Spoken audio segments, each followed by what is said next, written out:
नमस्कार भक्तजनों, आज आपका एक बार फिर से स्वागत है हमारे चैनल आध्यात्मिक एस्ट्रो में। आज की कथा में आप श्रवण करेंगे माघ मास के कृष्ण पक्ष में आने वाली श्री षटतिला एकादशी की व्रत कथा। आप कथा को श्रद्धा पूर्वक श्रवण करिए। उससे पहले यदि आप हमारे चैनल पर पहली बार ही कथा श्रवण कर रहे हैं तो आपसे विनती है, कृपया आप हमारे चैनल को जरूर सब्सक्राइब करें। बोले विष्णु भगवान की जय। श्री षटतिला एकादशी की व्रत कथा। श्री कृष्ण भगवान के श्री मुख से मन को आनंद एवं संतोष देने वाली एकादशियों के व्रत की उत्तम कथाएं सुनकर अर्जुन ने श्रद्धा पूर्वक उन्हें नमन किया और बोले, हे मधुसूदन, आपके मुख से कथाएं सुनकर मुझे अपार आनंद मिला है। हे जगदीश्वर, कृपा कर अन्य एकादशियों की कथाएं भी सुनाने का कष्ट करें। हे पार्थ, अब मैं माघ मास के कृष्ण पक्ष की षटतिला एकादशी व्रत की कथा सुनाता हूँ। एक समय दालभ्य ऋषि ने प्लस ऋषि से पूछा, हे मुनीश्वर, मनुष्य मृत्यु लोक में ब्रह्म हत्या आदि महान पाप करते हैं और दूसरे के धन की चोरी तथा दूसरे की उन्नति देखकर ईर्ष्या आदि करते हैं। ऐसे सभी पाप मनुष्य क्रोध, ईर्ष्या, उत्तेजना और अज्ञानतावश करते हैं और बाद में पश्चाताप करते हैं कि हाय, यह मैंने क्या किया। हे महामुनि, ऐसे प्राणियों को नरक से बचाने का क्या उपाय है? कोई ऐसा उपाय बताइए जिससे ऐसे प्राणियों को नरक प्राप्त न हो। ऐसा कौन सा दान पुण्य है जिसके प्रभाव से नरक यातना से बचा जा सकता है? यह सब आप कृपा पूर्वक कहिए। इस पर पुलस्त्य महात्मा बोले, हे महाभाग, आपने मुझसे अत्यंत गंभीर प्रश्न पूछा है। इससे संसारी जनों का बहुत लाभ होगा। जिस भेद को इंद्र आदि देव भी नहीं जानते, वह भेद मैं आपको अवश्य ही बताऊंगा।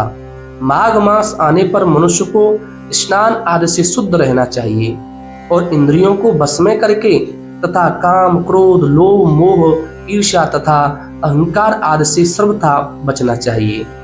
मुख्य नक्षत्र में गोबर, कपास, तिल मिलाकर कंडे, उपले बनाना चाहिए। उन कंडों से 108 बार हवन करें। जिस दिन मूल नक्षत्र और एकादशी तिथि हो तब अच्छे पुण्य देने वाले नियमों को ग्रहण करना चाहिए। स्नान आदि नित्य क्रिया से देवों के देव भगवान श्री विष्णु का पूजन कीर्तन करना चाहिए। एकादशी के दिन व्रत करें और रात्रि को जागरण तथा हवन करें। उसके दूसरे दिन धूप दीप नैवेद्य से भगवान का पूजन करें और खिचड़ी का भोग लगाना चाहिए। उस दिन भगवान को पेठा, नारियल, सीताफल या सुपारी सहित अर्घ देना चाहिए और फिर इस प्रकार उनकी स्तुति करनी चाहिए, हे भगवान, आप निराश्रितों को शरण देने वाले हैं। आप संसार में डूबे हुए का उद्धार करने वाले हैं। हे पुंडरीकाक्ष, हे कमल नेत्रधारी, हे विश्व विधाता, हे सुब्रमण्य, आप लक्ष्मी जी सहित मेरे इस तुच्छ अर्घ को स्वीकार कीजिए। इसके पश्चात ब्राह्मणों को जल से भरा कुंभ तिल दान करना चाहिए। यदि संभव हो तो ब्राह्मण को गौ और तिल दान देना चाहिए। इस प्रकार मनुष्य जितने तिल दान करता है वह उतने ही सहस्त्र वर्ष स्वर्ग में निवास करता है। तिल स्नान, तिल की उबटन, तिलोदक, तिल का हवन, तिल का भोजन, तिल का दान, इस प्रकार 6 रूपों में तिल का प्रयोग षटतिला कहलाती है। इससे अनेक प्रकार के पाप दूर हो जाते हैं। ऐसा कहकर पुलस्त्य ऋषि बोले, अब मैं एकादशी की कथा कहता हूँ। एक दिन नारद ऋषि ने भगवान से षटतिला एकादशी के संबंध में पूछा। वे बोले, हे भगवान, आपको नमस्कार है। षटतिला एकादशी के व्रत का पुण्य क्या है? इसकी क्या कथा है? सो कृपा कर कहिए। नारद की विनती सुनकर श्री विष्णु भगवान बोले, ये नारद, मैं तुमसे आंखों देखी सत्य घटना कहता हूँ, ध्यान पूर्वक सुनो। प्राचीन काल में मृत्यु लोक में एक ब्राह्मणी रहती थी। वह सदैव व्रत किया करती थी। एक समय वह 1 माह तक व्रत करती रही। इससे उसका शरीर अत्यंत दुर्लभ हो गया। वह अत्यंत बुद्धिमान थी, फिर भी उसने कभी देवताओं तथा ब्राह्मणों के निमित्त अन्न आदि का दान नहीं किया।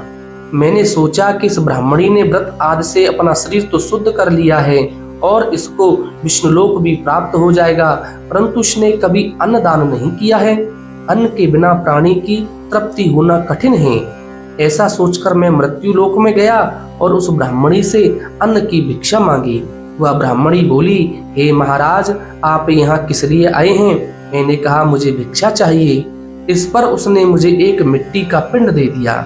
मैं उसे लेकर स्वर्ग लौट आया। कुछ समय बीतने पर वह ब्राह्मणी भी शरीर त्याग कर स्वर्ग आई।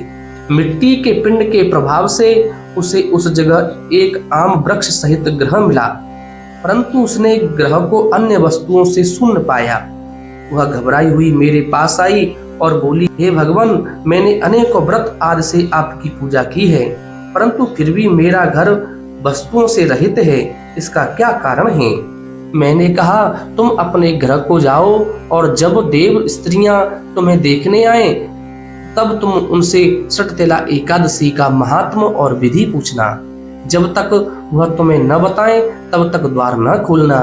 भगवान के ऐसे वचन सुनकर वह अपने घर को गई और जब देव स्त्रियां आईं और द्वार खुलवाने लगीं तब वह ब्राह्मणी बोली, यदि आप मुझे देखने आई हैं तो पहले सटतेला एकादशी का महात्म कहिए। उनमें से एक देवी स्त्री बोली, यदि तुम्हारी यही इच्छा है तो सुनो, मैं तुम्हें एकादशी व्रत और उसका महात्म विधि सहित कहती हूँ। जब उसने सटतेला एकादशी का महात्म सुना दिया तब उस ब्राह्मणी ने द्वार खोला। देव स्त्रियों ने उसको सब स्त्रियों से अलग पाया।